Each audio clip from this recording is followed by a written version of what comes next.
ನಿಮಗೆ ಗೊತ್ತಿರಲಿ, ಕಳೆದ 5 ವರ್ಷದಲ್ಲಿ ಸಿದ್ದರಾಮಯ್ಯನವರು ಲೋಕಸಭಾ ಚುನಾವಣೆ ಆದಾಗ ಅವ್ರು ಇಳಿಬೇಕು, ಇಳಿದೋಯ್ತಾರೆ ಅಂತ ಜನ ತೀರ್ಮಾನ ಮಾಡಿದರು. ಲೋಕಸಭೆಯಲ್ಲಿ ಅವ್ರು ಇಳಿಲಿಲ್ಲ, ಅಲ್ಲೇ ಡೆಲ್ಲಿನಲ್ಲೇ ಬಿದ್ದೋಗ್ಬಿಡ್ತು ಕಾಂಗ್ರೆಸ್ಸು. ಇವ್ರು ಗಟ್ಟಿಯಾಗೇ ಉಳ್ಕೊಂಡ್ರು. ಹೌದು, 14 ಅಲ್ಲ 14 ಯಾವತ್ತಾದ್ರು ಪಾರ್ಲಿಮೆಂಟು. ಆ ಸಂದರ್ಭದಲ್ಲಿ ಪಾರ್ಲಿಮೆಂಟ್ ಆದಟ್ಟಿಗೆ ಸಿದ್ದರಾಮಯ್ಯನವರು ಇಳಿಸ್ತಾರೆ ಅನ್ನೋದು ಆ ಕಾಲದಲ್ಲೂ ಇತ್ತು. 5 ವರ್ಷ ಗಟ್ಟಿಯಾಗೇ ಇದ್ದರು. ಆಯಿತಾ?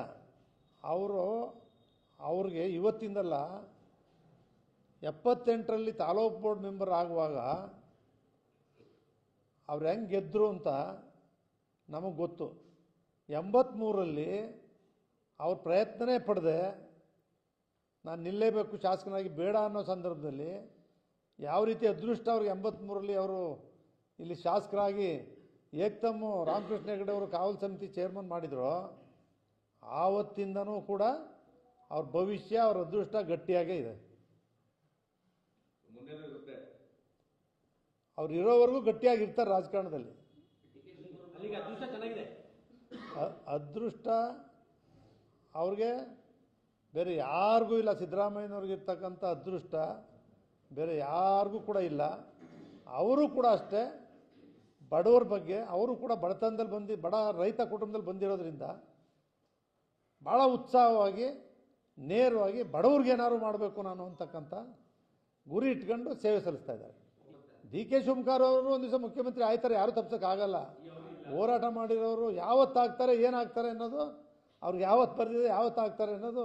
ಈಗ ಸಿದ್ದರಾಮಯ್ಯನವರು JDS ಅಲ್ಲಿ ಮುಖ್ಯಮಂತ್ರಿ ಆಯ್ತಾರೆ ಅಂತ 2004ರಲ್ಲಿ ಆದ್ರಾ? ಅದಕ್ಕಿಂತ ಮುಂಚೆ ಕುಮಾರಸ್ವಾಮಿನೇ ಮುಖ್ಯಮಂತ್ರಿ ಆದರು. ಕುಮಾರಸ್ವಾಮಿ ಹೆಸರೇ ಇರಲಿಲ್ಲ, ಫಸ್ಟ್ ಟೈಮ್ MLA ಆದರು. ಸಿದ್ದರಾಮಯ್ಯನವರು ಆವತ್ತಿಂದ ಮುಖ್ಯಮಂತ್ರಿ ಆಯ್ತಾರೆ ಅಂತ ಏನು ಬಂದಿದ್ರು JH ಪಟೇಲ್ರಾದಾಗ, ಅದಾದಮೇಲೆ 2004ರಲ್ಲಿ ಅವರೇ ಮುಖ್ಯಮಂತ್ರಿ ಅಂತ ನಾವೇ ಕೂಗಿದ ಭಾಷಣ ಮಾಡಿದೋ. ಧರ್ಮಸಿಂಗ್ ಆದರು, ಅವ್ರು ಆಗಲೇ ಇಲ್ಲ. ಅದಕ್ಕಿಂತ ಮುಂಚೆ ಕುಮಾರಸ್ವಾಮಿನೇ ಮುಖ್ಯಮಂತ್ರಿ ಆದರು. ಲಕ್ಕು ಅದೃಷ್ಟ ಅವ್ರಿಗೆ ಹೊಡಿತು, ಇವ್ರು ಆಗಲಿಲ್ಲ. ಆಮೇಲೆ ವಿರೋಧ ಪಕ್ಷದ ನಾಯಕರಾದರು, ವಿರೋಧ ಪಕ್ಷದ ನಾಯಕರೂ ಆಗಿದ್ದಾರೆ, ಮುಖ್ಯಮಂತ್ರಿನೂ ಆಗಿದ್ದಾರೆ, JDS ಪಕ್ಷದ ಅಧ್ಯಕ್ಷರೂ ಆಗಿದ್ದಾರೆ. ಯಾವುದಿಲ್ಲ, ಎಷ್ಟು ಇಲಾಖೆಗಳಿದ್ದಾವೆ ಅಷ್ಟು ಇಲಾಖೆಗಳ ಮಂತ್ರಿಗಳು ಆಗ ಅನುಭವನೂ ಇತ್ತು. ಆದ್ದರಿಂದ ಮುಖ್ಯಮಂತ್ರಿಗಳಾಗಿ ಯಶಸ್ವಿಯಾಗಿ ಕೆಲಸ ಮಾಡ್ತಿದ್ದಾರೆ.